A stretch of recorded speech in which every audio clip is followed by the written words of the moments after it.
Assalamualaikum warahmatullahi wabarakatuh. Perkenalkan, kami dari kelompok 3 yang beranggotakan saya sendiri, Siti Rahimah Dwiningsih, Nurul Askia, dan Kak Anissa Nurbaiti dari jurusan Pendidikan Matematika Lokal A Angkatan 2018. Pada video kali ini, kami akan menyampaikan materi tentang pertumbuhan dan perkembangan peradaban Islam pada masa Khulafaur Rasyidin, berkaitan dengan mata kuliah Sejarah Peradaban Islam yang diampu oleh Bapak Ali Akbar MPD. Yang akan kita bahas pada materi hari ini yaitu Khalifah Abu Bakar Asy-Syiddiq, yang kedua Khalifah Umar bin Khattab, yang ketiga Khalifah Utsman bin Affan, yang keempat Khalifah Ali bin Abi Thalib, yang kelima kemajuan peradaban Islam pada masa Khulafaur Rasyidin, dan yang terakhir yaitu peristiwa-peristiwa penting yang terjadi pada masa Khulafaur Rasyidin. Yang pertama ada Khalifah Abu Bakar Asy-Syiddiq. Beliau menjabat sebagai khalifah dari tahun 11 sampai 13 Hijriah atau 632 sampai 634 Masehi. Kelahiran Abu Bakar Asy-Syiddiq. Abu Bakar Asy-Syiddiq memiliki nama lain yang bernama Abu Bakar Abdullah. Beliau dilahirkan pada tahun 573 Masehi. Ayahnya bernama Abu Bakar Asy-Syiddiq adalah orang yang pertama kali masuk Islam. Baginya tidaklah sulit untuk mempercayai ajaran yang dibawa oleh Nabi Muhammad SAW, dikarenakan sejak kecil ia telah mengenal keagungan Nabi Muhammad SAW. Beliau pernah ditunjuk oleh Rasul sebagai penggantinya untuk mengimami sholat ketika Nabi sakit. Tak lama setelah beliau menggantikan Nabi Muhammad untuk mengimami sholat, Nabi Muhammad pun wafat. Tidak ada pesan mengenai siapa penggantinya di kemudian hari. Maka dari itu terjadi perselisihan pertama setelah Nabi Muhammad SAW wafat. Perselisihan itu terjadi antara kaum Ansor dan kaum Muhajirin. Dalam perselisihan itu, baik Umar maupun Abu Ubaidah merasa keberatan atas ucapan Abu Bakar, karena menurut mereka Abu Bakar lebih berhak menjadi pengganti Rasulullah SAW. Maka secara serentak hadirin yang berhadir pada saat itu membaiat Abu Bakar Asy-Syiddiq sebagai khalifah. Setelah dibaiat oleh seluruh para hadirin yang hadir pada saat itu, Abu Bakar Asy-Syiddiq kemudian berpidato yang berbunyi, "Wahai manusia, sungguh aku telah memangku jabatan yang kamu percayakan, padahal aku bukan orang yang terbaik di antara kamu. Apabila aku melaksanakan tugasku dengan baik, bantulah aku, dan jika aku berbuat salah, luruskanlah aku. Kebenaran adalah suatu kepercayaan, dan kedustaan adalah suatu pengkhianatan. Orang yang lemah di antara kamu adalah orang yang kuat bagiku, sampai aku memenuhi hak-haknya. Dan orang kuat di antara kamu adalah lemah bagiku, hingga aku mengambil haknya. Insya Allah, janganlah seseorang dari kamu meninggalkan jihad. Sesungguhnya kamu yang tidak memenuhi panggilan jihad, maka Allah akan menimpakan atas mereka suatu kehinaan. Patuhlah kepadaku selama aku taat kepada Allah dan Rasulnya. Jika aku tidak mentaati Allah dan Rasulnya, sekali-kali janganlah kamu menaatiku. Dirikanlah sholat, semoga Allah merahmati kamu." Setelah Abu Bakar Asy-Syiddiq dibaiat sebagai khalifah pertama, beliau membuat kebijaksanaan. Yang pertama, kebijaksanaan pengurusan terhadap agama, karena pada saat itu ancaman yang datang dari umat Islam sendiri yang menentang kepemimpinannya, seperti orang-orang yang murtad, orang-orang yang tidak mau mengeluarkan zakat, orang-orang yang mengaku menjadi nabi, dan pemberontakan dari beberapa kabilah. Yang kedua, kebijaksanaan kenegaraan. Dalam bidang eksekutif, beliau membuat kebijaksanaan kenegaraan berupa pendelegasian terhadap tugas-tugas pemerintahan di Madinah maupun di daerah. Misalnya di pemerintahan pusat, beliau menunjuk Ali bin Abi Thalib, Utsman bin Affan, dan Zaid bin Tsabit sebagai sekretaris dan Abu Ubaidah sebagai bendaharawan. Untuk daerah-daerah kekuasaan Islam dibentuklah provinsi-provinsi, di mana setiap provinsi ditunjuk seorang amir. Pertahanan dan keamanan, beliau menunjuk panglima yang disebarkan di dalam negeri maupun di luar negeri. Musanna bin Harisah, Amir bin As, Zaid bin Sufyan, dan lain-lain. Dalam bidang yudikatif, fungsi kehakiman dilaksanakan oleh Umar bin Khattab selama pemerintahan. Kemudian dalam bidang sosial ekonomi, beliau membentuk sebuah lembaga mirip Bait Al-Mal. Di dalamnya dikelola harta benda yang didapat dari zakat, infak, sedekah, ghanimah, dan lain-lain, yang digunakan untuk menggaji para pegawai negara dan mensejahterakan masyarakatnya sesuai dengan aturan yang ada. Faktor keberhasilan Abu Bakar Asy-Syiddiq dalam membangun peranata sosial di bidang politik dan pertahanan keamanan tidak lepas dari sikap keterbukaannya, yaitu memberikan hak dan kesempatan yang sama kepada tokoh-tokoh sahabat untuk membicarakan berbagai masalah sebelum mengambil keputusan melalui forum musyawarah sebagai lembaga legislatif. Yang kedua, ada Khalifah Umar bin Khattab. Beliau menjabat sebagai khalifah kedua menggantikan Abu Bakar Asy-Syiddiq pada tahun 13 sampai 23 Hijriah atau 634 sampai 644 Masehi. Beliau dilahirkan pada tahun 583 Masehi. Beliau dikenal kebesarannya karena keberhasilannya, baik sebagai negarawan yang bijaksana maupun sebagai mujtahid yang ahli dalam membangun negara besar yang ditegakkan atas prinsip-prinsip keadilan, persamaan, dan persaudaraan yang diajarkan oleh Nabi Muhammad SAW.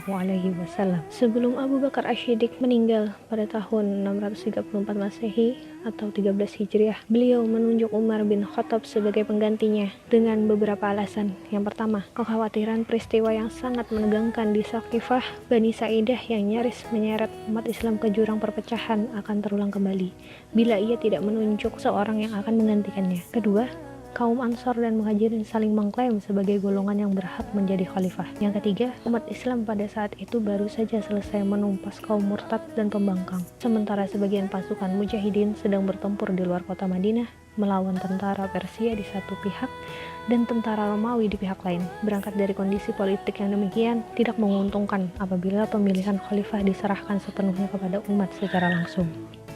Abu Bakar Asy-Syiddiq menunjuk Umar bin Khattab sebagai khalifah berikutnya dalam bentuk rekomendasi atau saran yang diserahkan pada persetujuan umat. Madinah sebagai negara adik kuasa. Semenjak penaklukan Persia dan Romawi, Islam menjadi adik kuasa dunia yang memiliki wilayah kekuasaan yang luas, meliputi semenanjung Arabia, Palestina, Syria, Irak, Persia, dan Mesir. Umar bin Khattab menata struktur kekuasaan dan administrasi pemerintahan negara Madinah berdasarkan semangat demokrasi. Untuk menunjang kelancaran administrasi dan operasional tugas-tugas eksekutif, Umar bin Khattab melengkapinya dengan beberapa jabatan, antara lain: yang pertama, Dewan Al-Kharaj, jabatan pajak; yang kedua, Dewan Al-Addas, jabatan kepolisian; yang ketiga, Nazar Al-Nafiyat, jabatan pekerjaan umum; yang keempat, Dewan Al-Jun, jabatan militer; dan yang kelima, Bai'at Al-Mal, lembaga pembendaharaan negara. Sistem pemerintahan pada masa Khalifah Umar bin Khattab. Umar bin Khattab tidak hanya berhasil memperluas wilayah kekuasaan Islam dalam 10 tahun masa pemerintahannya, tetapi beliau juga berhasil mengatur wilayah yang luas dengan memperkenalkan sebuah sistem administrasi kepemerintahan. Beliau merupakan administrator besar sepanjang sejarah Islam. Beliau membentuk sistem konstitusi negara berdasarkan semangat demokrasi. Setiap masalah penting selalu beliau bicarakan dengan majelis syuro. Beliau membagi wilayah Islam dalam bentuk provinsi yang masing-masing dipimpin oleh seorang gubernur, seperti provinsi Mekah, Madinah, Jazirah, Basrah, Mesir, dan Palestina.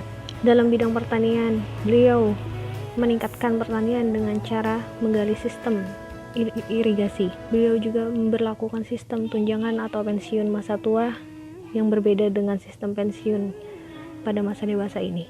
Mereka yang cacat dan lemah fisik diberi tunjangan kesejahteraan dari dana Baitul Mal. Sekolah dan masjid banyak didirikan di seluruh penjuru kota provinsi. Umar bin Khattab membentuk sebuah dewan keuangan negara yang bernama Al-Diwan, baik di pusat maupun di provinsi. Al-Diwan ini menanggung-jawabi perputaran pendapatan dan belanja negara yang bersumber dari zakat, jizyah, kharai, ghanimah, dan fai. Selanjutnya, Khalifah Utsman bin Affan. Utsman bin Affan, nama lengkap beliau ialah Utsman bin Affan bin Abil As bin Umayyah dari suku Quraisy.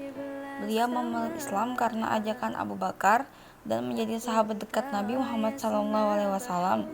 Pada waktu itu, beliau sangat kaya namun tetap sederhana dan sebagian besar kekayaannya digunakan untuk kepentingan Islam.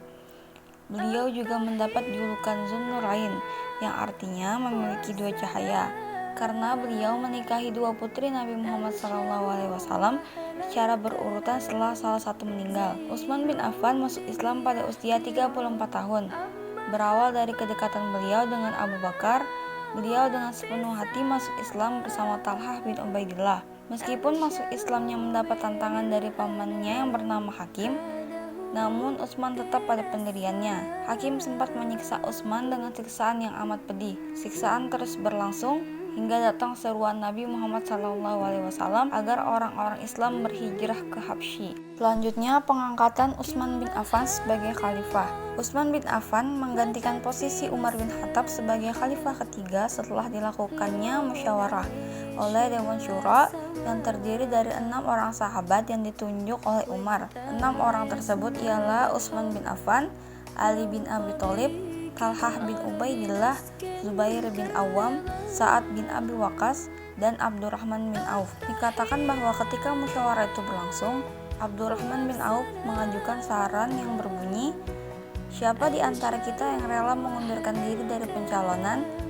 Dia sendiri menyatakan pengunduran dirinya. Sikap itu diikuti oleh 3 orang lainnya, yaitu Talhah bin Ubaidillah, Zubair bin Awam, dan Sa'ad bin Abi Waqqas. Dengan demikian, tinggal ada 2 calon saja untuk posisi khalifah, yaitu Utsman bin Affan dan Ali bin Abi Thalib. Sejarah mencatat bahwa 3 tokoh lainnya beserta kedua calon itu sama-sama rela menunjuk Abdurrahman bin Auf untuk menetapkan pilihan terakhir dan memberinya kesempatan untuk mempertimbangkan sebaik-baiknya. Abdurrahman bin Auf kemudian melakukan kontak pribadi dengan para tokoh Madinah. Setelah melakukan kontak pribadi dengan banyak tokoh, akhirnya pilihan jatuh kepada Utsman bin Affan sebagai khalifah ketiga. Selanjutnya, sistem pemerintahan Utsman bin Affan.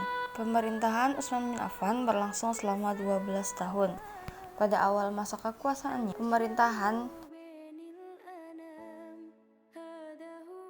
dikatakan oleh para ahli sejarah bahwa pada 6 tahun pertama masa kekhalifahannya itu, umat Islam merasa puas dengan pemerintahannya.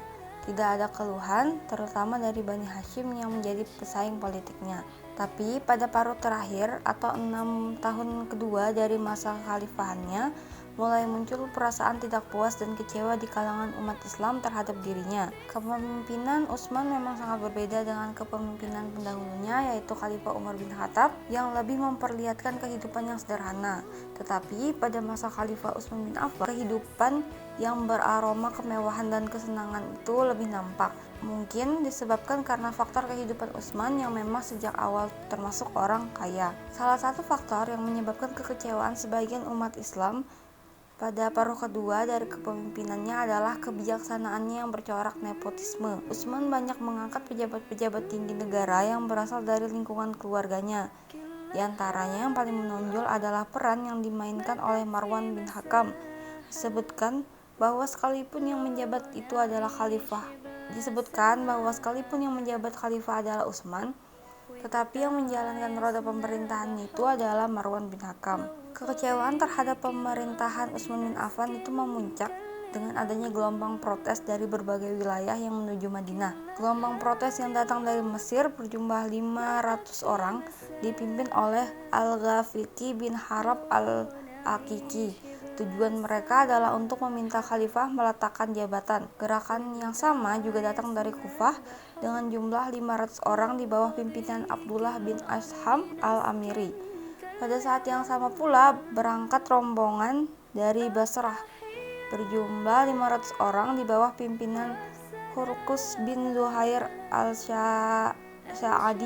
Ketika usaha untuk melakukan pendekatan dengan cara damai itu menemui jalan buntu, dengan serta-merta para demonstran ini menyerbu ke dalam rumah Utsman bin Affan. Dikatakan bahwa Al-Ghafiqi memukul Khalifah Utsman bin Affan dengan sebilah besi mengenai kepala beliau sehingga mengalirkan darah. Pada waktu subuh malam kejadian, Khalifah Utsman akhirnya menghembuskan nafas terakhirnya sambil memeluk Al-Quran. Peristiwa terbunuhnya Utsman bin Affan oleh kaum pemberontak dalam sejarah Islam dikenal dengan Al-Fitnah Al-Kubra. Selanjutnya, Khalifah Ali bin Abi Thalib. Ali ibnu Abi Thalib, ibnu Abdul Muthalib, ibnu Hashim. Ali adalah putra Abu Thalib, paman Rasulullah. Nama ibunya adalah Fatimah. Ali dilahirkan 10 tahun sebelum Nabi SAW yang diutus oleh Allah menjadi Rasul. Sejak kecil, ia telah dididik dalam rumah tangga Nabi SAW. Segala peperangan yang ditempuh oleh Nabi juga diikuti oleh Ali. kecuali pada peperangan Tabuk, sebab ia disuruh menjaga kota Madinah. Khalifah Ali bin Abi Thalib merupakan orang yang pertama kali masuk Islam dari kalangan anak-anak. Selanjutnya, pengangkatan Ali bin Abi Thalib sebagai khalifah. Tentunya suara terbanyak dan yang berkuasa setelah Utsman tergenggam di tangan kaum pemberontak itu sendiri adalah Ali. Pada saat itu, Ali mendapatkan banyak dukungan dari sahabat, senior, dan juga para pemberontak pada masa Khalifah Utsman.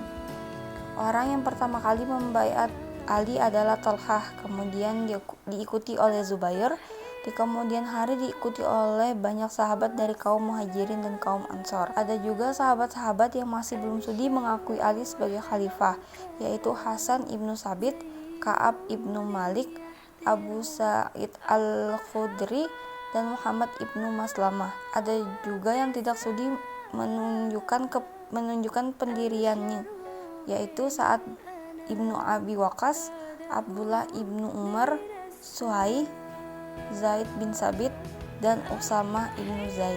Selanjutnya, pemerintahan Ali bin Abi Thalib. Pemerintahan Ali bin Abi Thalib berlangsung selama 6 tahun. Dalam masa pemerintahannya, Ali menghadapi berbagai pergolakan dalam tubuh umat Islam. Pergolakan ini merupakan akibat dari terbunuhnya Utsman bin Affan. Tidak ada masa sedikit pun selama pemerintahannya yang dapat dikatakan stabil. Ali bin Abi Thalib menghadapi pemberontakan yang dipimpin oleh Thalhah, Zubair, dan Aisyah.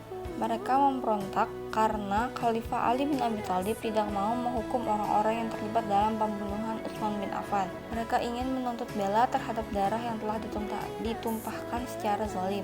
Ali bin Abi Thalib sebenarnya ingin sekali menghindari perang saudara ini. Ali mengirim surat kepada Thalhah dan Zubair agar keduanya mau berunding untuk menyelesaikan perkara itu secara damai. Namun demikian, ajakan untuk berdamai tersebut ditolak. Akhirnya, pertempuran pun tidak dapat dihindarkan. Perang antara Ali bin Abi Thalib melawan Thalhah, Zubair, dan Aisyah dikenal dengan nama Perang Jamal atau Perang Unta yang terjadi pada tahun 656 Masehi atau 36 Hijriah.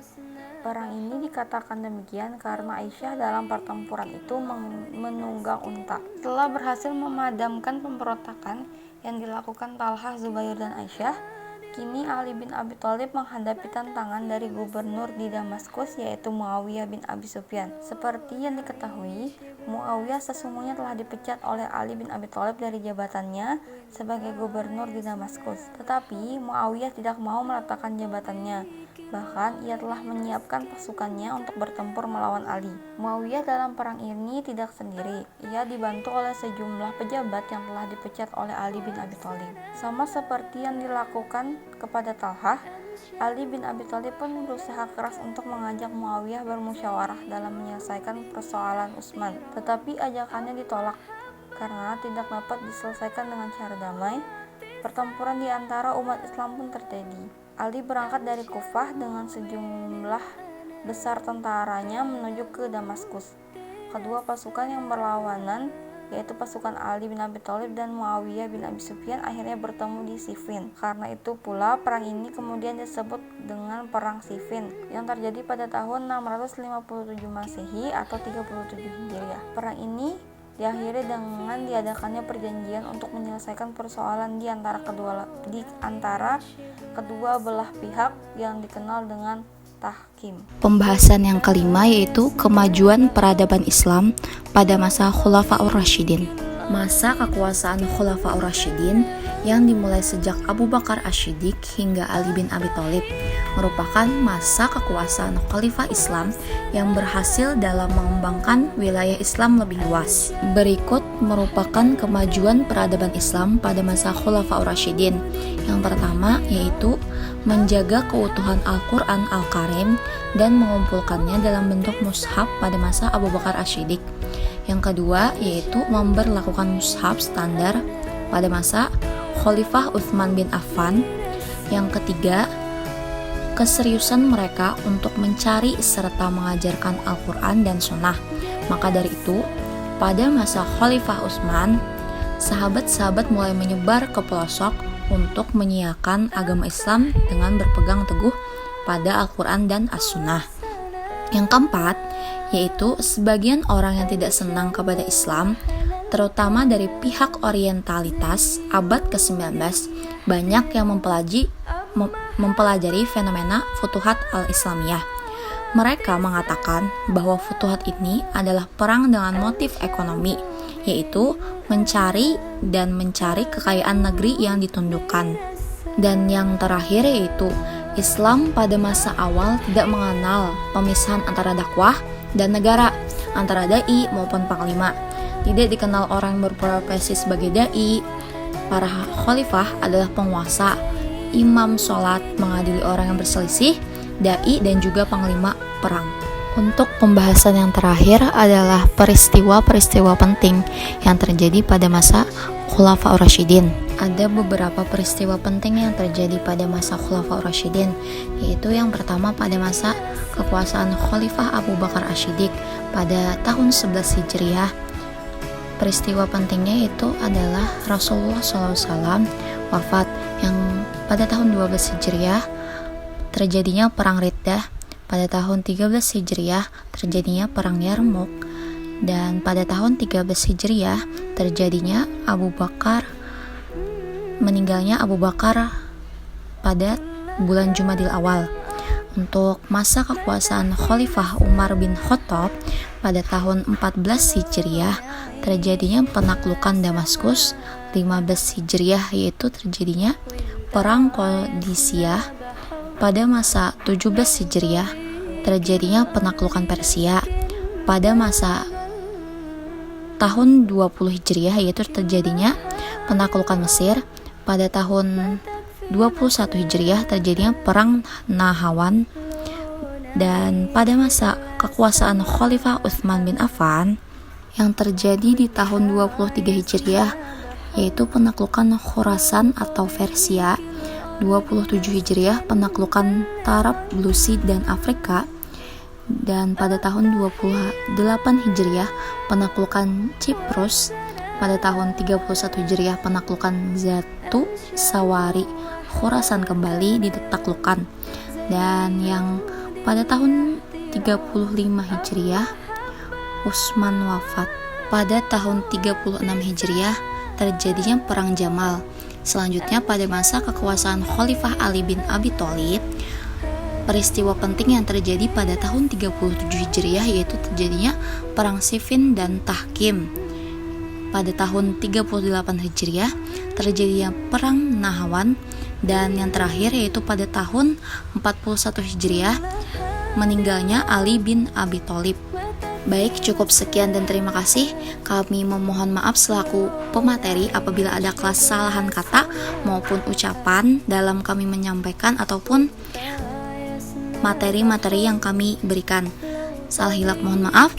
Wassalamualaikum warahmatullahi wabarakatuh.